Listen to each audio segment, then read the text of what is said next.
For the adjustment on the separation table, we took the filter box off because we're preparing it for shipping. But there's this flap here for more or less air.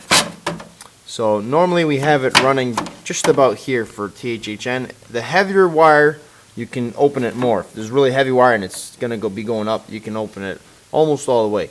The smaller the wire, the finer.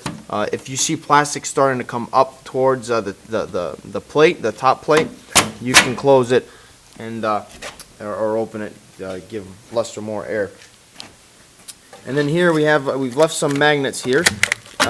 Sometimes if there's a little bit, if the wire's been dragged across the floor before it was put in the machine, there'll be a little bit of steel in there. You want to make sure that the little bit of metals is going to get caught by the magnet before it gets put into the bucket. So it's very little, very minimal, but just a little extra. Now this plate here, the way this separation plate works, the air blows from underneath the table and it creates a turbulence, and the turbulence pushes the plastic back. So when the copper comes up, only the copper goes underneath the plate, and the turbulence makes the plastic go back a little further. So depending on, you'll see this right away. As soon as you start using it, you want it higher or lower. If you're using a lot of air from this side here, if you have the thing open, you might want to have this up a little bit. If you're doing big wire, you have it higher. If you're doing smaller wire, you want it lower.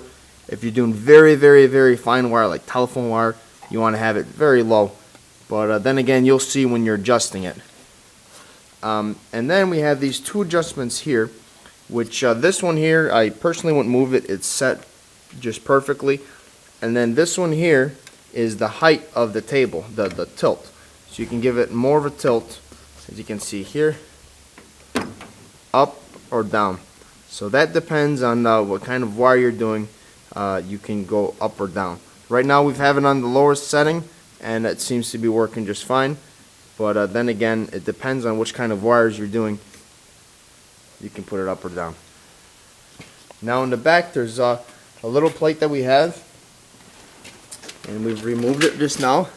But the plate slides underneath, and again, depending if you have really fine wire or big wire, the plate goes right here. And if copper jumps over the plate and falls back, you need to flip it or put the larger plate that's going to be higher so that the copper won't jump over it.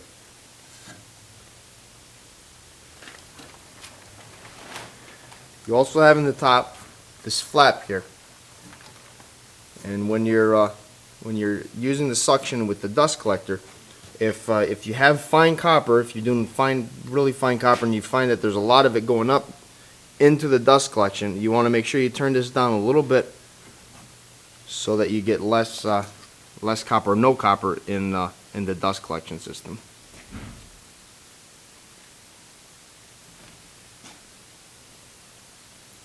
Now some people tend to run this stuff through the table a lot faster. If you do that, it's faster than it's supposed to. You're going to get some copper in the back, in the plastic. And if you do that, you can rerun the plastic right through the cyclone by opening this door. But if you run it nice and easy, nice and steady through the whole system, you'll never get a lot of copper in the plastic. You'll always get a little fine dust, but that's normal.